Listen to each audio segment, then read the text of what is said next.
Gandang araw mga kasambuhay. I have a question. Are you doubting your own worth? Pinagdududahan mo ba ang sarili mong halaga? Sana hindi, no? Meron lang ako gustong i-share. Sa bahay, yung iba sa atin, kumukuha lang ng tubig sa gripo. Minsan nagpapadeliver tayo ng filtered na tubig. Hindi ho ba, no? Lumalabas ho yan siguro mga 2-3 piso isang baso. Pag bumili kayo sa tindahan o sa grocery, yung bote na ganyang kalaki ng tubig 8 pesos, 8 pesos, no?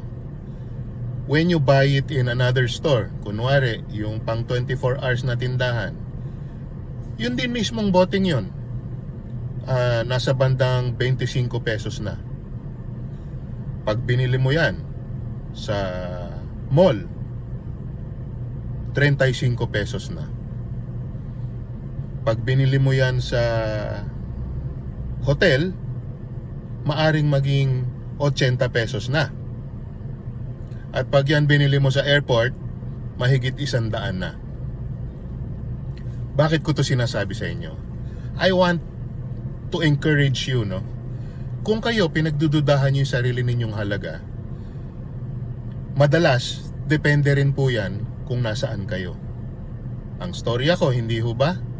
Yung ding mismong bote, depende kung nasaan siya nakalugar, nag-iiba ang halaga. Kung kayo ay nag-iisip-isip tungkol sa sarili ninyong halaga, bakit hindi nyo subukin lumipat ng kinalalagyan ninyo? Often, that's going to work. If you find an environment, a circumstance, a position where people value you more without you needing to change, hindi nyo kailangang magbago, subukan ninyong hanapin para sumaya naman kayo. Yan naman konting sharing lang from Manong O.